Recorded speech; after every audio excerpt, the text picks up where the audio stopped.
हाँ तो प्यारे बच्चों, सभी को जय हिंद। आज हम लोग करेंगे जो 11वीं कक्षा की आपकी इकोनॉमिक्स है उसका जो स्टैटिक्स वाला पोर्शन है उसका लेसन नंबर 3, लेसन नंबर 3। कौन सा लेसन है ये? Census and sample method of collection of data. ठीक है, ये लेसन बेटे हमने शुरू किया था, कुछ पोर्शन हमने इसका कर भी लिया है, प्ले लिस्ट में जाकर आप चेक भी कर सकते हैं। उसी कड़ी में बेटे जो नेक्स्ट टॉपिक है आपका प्रतिदर्शी विधियां, मेथड ऑफ सैंपलिंग। बेटे कहीं ना कहीं जो ये क्वेश्चन जो भी हम शुरू कर रहे हैं, ये जो आपकी फाइनल एग्जाम है, कहीं ना कहीं उसके लिए बड़ा महत्वपूर्ण प्रश्न है ये। ठीक है, तो ध्यान से करते हैं इसके। प्रतिदर्शी विधियां, मेथड ऑफ सैंपलिंग क्या होती है? दो मेथड्स हैं बेटे, रैंडम सैंपलिंग यानी कि यादृच्छिक प्रतिदर्श, दूसरा क्या है? नॉन रैंडम सैंपलिंग, यादृच्छिक प्रतिदर्श विधि। ठीक है बेटे, इस वीडियो में हम लोग जो रैंडम सैंपलिंग इसके बारे में चर्चा करेंगे, जो नॉन रैंडम सैंपलिंग इसके बारे में चर्चा हम लोग नेक्स्ट वीडियो में बात करेंगे। ठीक है, तो सबसे पहले बात करते हैं बेटे रैंडम सैंपलिंग, यादृच्छिक प्रतिदर्श विधि। विधि क्या होती है बेटे? रैंडम सैंपलिंग मेथड वह मेथड है जिसमें समूह में शामिल प्रत्येक इकाई या मद, मतलब समूह में जितनी भी इकाइयां या मदें होती हैं, सभी मदों को या सभी इकाइयों को चुने जाने का समान अवसर मिलता है। मतलब किसी भी इकाई से कोई भेदभाव नहीं किया जाता, चांस के माध्यम से कोई भी इकाई मद में चुनी जा सकती है। कहने का अभिप्राय क्या है? जो इकाइयां चुनी जाती हैं कहीं ना कहीं वो जो अनुसंधान करता है उसकी इच्छा पर निर्भर नहीं है, वो चांस के ऊपर निर्भर है कि कौन सी इकाई सैंपल के रूप में चुनी जाएगी। ठीक है मेरे बेटा, तो बड़ी अच्छी विधि है ये, और कहीं ना कहीं ये विधि वहां पर कामयाब है जहां पर जो मदें होती हैं, इकाइयां होती हैं, वो समरूप प्रकृति की होती है, मतलब एक जैसी होती है। ठीक है, तो मेरे बच्चे जो रैंडम सैंपलिंग है इसको कलेक्ट करने के दो मेथड्स हैं हमारे पास। लॉटरी मेथड है, दूसरा क्या है? लॉटरी मेथड है, दूसरा क्या है आपका? टेबल्स ऑफ रैंडम नंबर्स, यानी कि यादृच्छिक संख्याओं की तालिकाएं। ठीक है, एक एक करके चर्चा करते हैं इनके बारे में भी।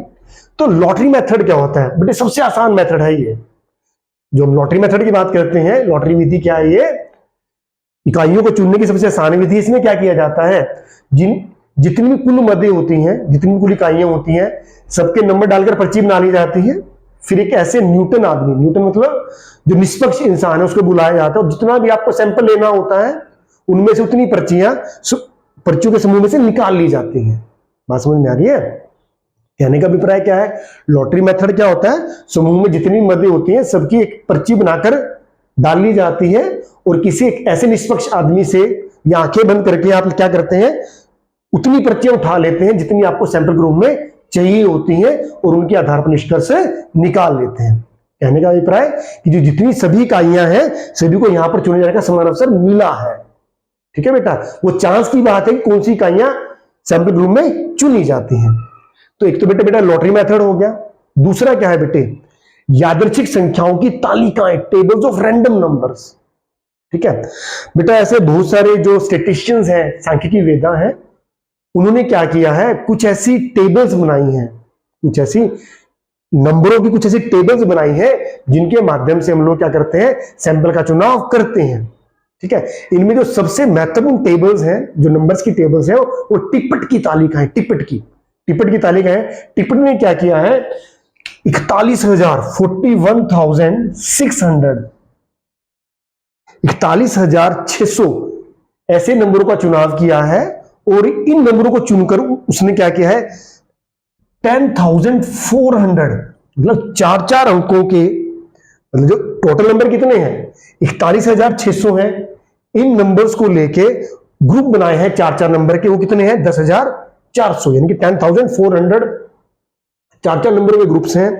जब भी हमें सैंपल लेना होता है टिप्पट तालिका के माध्यम से, तो जितनी भी मदें होती हैं उन सभी मदों को क्रम के अनुसार लिख लिया जाता है, और जो ये ग्रुपिंग की हुई है 4 नंबर की, ये 10,400, इसके अनुसार मदों का चुनाव कर लिया जाता है। मतलब कहने का मतलब सैंपल का चुनाव कर लिया जाता है। ठीक है, इस प्रकार इसमें भी जो जितनी भी मदें होती हैं, सभी इकाइयां होती हैं, सभी को चुने जाने का समान अवसर मिलता है। ठीक है बेटे, तो ये तो हमारे रैंडम सैंपलिंग के दो मेथड्स हो गए, लॉटरी मेथड और टेबल्स ऑफ रैंडम नंबर्स। इसके बाद हम बात करेंगे इसकी मेरिट्स की। गुण क्या है बेटे इस मेथड्स के? किसके? जो आपका ये रैंडम सैंपलिंग है। पहला कहता है इस विधि में पक्षपात की संभावना नहीं होती। अभी हमने देखा है कि सभी इकाइयों को चुने जाने का समान अवसर मिलता है, इसलिए पार्शियलिटी, इस मेथड में पार्शियलिटी बिल्कुल भी नहीं होती है।